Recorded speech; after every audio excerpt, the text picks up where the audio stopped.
오늘 예수님의 비유에서 우리는 극명한 대조를 보이는 두 명의 인물을 만납니다. 한 명은 이름 없이 부자로 소개되는 인물로서 그는 당시 부의 상징이라 불리던 자주색옷과 고운 아마포 옷을 입고 있었고 날마다 즐겁고 호화롭게 살았습니다. 이에 반해 그 이름이 라자로라고 소개된 인물은 가난한 이로서 온몸이 종귀로 덮여 있었으며 자기 스스로 빌어먹을 상태가 아닌지라 부자의 집 대문에서 구걸로 살아가는 인물이었습니다. 그가 부유했던 아니면 가난했던 것과는 상관없이 인간은 결국 흙으로 돌아간다는 만고의 진리에 따라 그 둘은 죽음을 맞이합니다. 하지만 그 죽음마저도 극명한 대조를 보입니다. 가난한 라자로는 그를 묻어줄 리가 없어 비참한 죽음을 맞았으나 부자는 아마도 성대한 장례를 통해 땅에 묻혔습니다. 그러나 이후 누구도 상상할 수 없는 대반전이 생겨납니다. 죽음 이후 가난한 라자로는 천사들이 그를 아브라함 품으로 데리고 간 데 비해 부자는 저승에서 고통에 몸부림칩니다. 성경의 비유에 등장하는 인물 가운데 유일하게 그 이름이 알려진 라자로는 그 이름의 뜻인 하느님이 도우신다 혹은 도우셨다와 같이 하느님께로부터 구원을 받아 아브라함 품에 있게 되었습니다. 이는 은유적인 표현으로서 어린애가 부모의 무릎 위에 누워있는 모습 또는 잔치에서 손님이 주인 가까이 있음을 나타냅니다. 비록 지상에서는 부잣집 대문에서 구걸하는 라자로였으나 죽음 이후 그는 아브라함 품에서 천상 잔치에 참여하고 있습니다.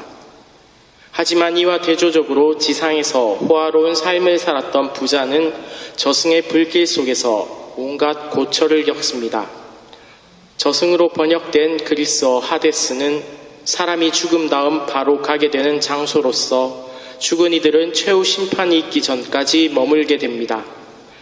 유다 전승에 따르면 사람들은 최후 심판 때 받을 운명을 저승 속에서 예비적인 방식으로 경험하게 된다고 생각했습니다. 그러니 지상에서의 삶에 따라 부자는 그가 보여준 인색함으로 인해 죽음 이후 저승에서 고통 중에 있고 이와는 달리 가난했던 라자로는 천상 잔치에 참여하고 있다고 하겠습니다. 부자는 아브라함에게 자비를 베풀어 달라고 요청하며 지상에 있는 자신의 5 형제만이라도 자신과 같은 처지를 당하지 않도록 죽었던 라자로를 지상에 보내 경고해 달라고 합니다. 유다 전승 속에서 엘리야와 에녹을 비롯한 인물들은 언젠가 다시 이 땅에 나타날 것이라고 기대했기 때문에 부자는 자신의 5 형제에게 죽었던 라자로를 보내달라고 한 것입니다. 하지만 부자의 요청에 아브라함은 그들에게는 모세와 예언자들이 있으니 그들의 말을 들어야 한다고 답합니다. 모세와 예언자들, 즉 율법과 예언서는 하느님께서 당신의 뜻을 알고자 하는 자들에게 그 뜻을 분명하게 나타내주는 거룩한 말씀으로서 이 말씀을 받아들이지 않는다는 것은 회개를 거부하는 것입니다. 율법과 예언서들 속에는 사회의 기득권층에 속한 사람들에 대한 심오한 도전이 들어있기 때문에 부자는 특권을 누리는 자신의 형제들이 그것을 받아들이지 않을 것을 너무나 잘 알고 있었습니다. 자신이 그랬던 것처럼 말입니다. 사실 오늘 비유 말씀에 나오는 두 인물, 부자와 라자로는 지상에 살 때에 그들이 닿을 수 있는 거리가 그렇게 멀지 않았습니다.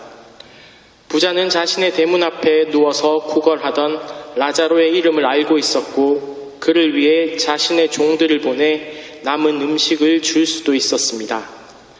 그가 손만 뻗으면, 아니 그가 자신의 종들에게 한마디 말만 한다면 도울 수 있는 거리감이 죽음 이후 그들 사이에 큰 구렁을 만들게 됩니다. 손을 뻗으면 닿을 수 있는 거리가 서로가 누구에게도 닿을 수 없는 거리가 된 이유를 우리는 오늘 이 비유 말씀을 통해 분명히 깨달아야 할 것입니다. 부자가 저승에서 고통을 받은 것은 그가 단지 부자였기 때문이 아니라 그가 가진 부유함을 자신의 것으로 여기고 다른 이웃과 나누지 않았기 때문입니다. 우리가 가진 부유함을 우리 역시 나누지 않는다면 죽음 이후 우리는 구원받은 이들이 초대받게 되는 천상잔치를 저 멀리서 바라보며 불길 속에 고통을 받아야 할지도 모릅니다. 우리가 나눌 수 있는 것은 자신이 가진 재산과 같은 부유함뿐만 아니라 우리가 하느님께로부터 선물 받아 가지고 있는 우리의 시간과 재능 등 유무형의 자산 모두입니다. 그것을 공동체 안에서 다른 이들을 위해 나눌 때 우리는 하느님이 도우신 라자로와 함께 아브라함 할아버지 곁에서 천사들과 더불어 천상 기쁨을 누릴 것입니다.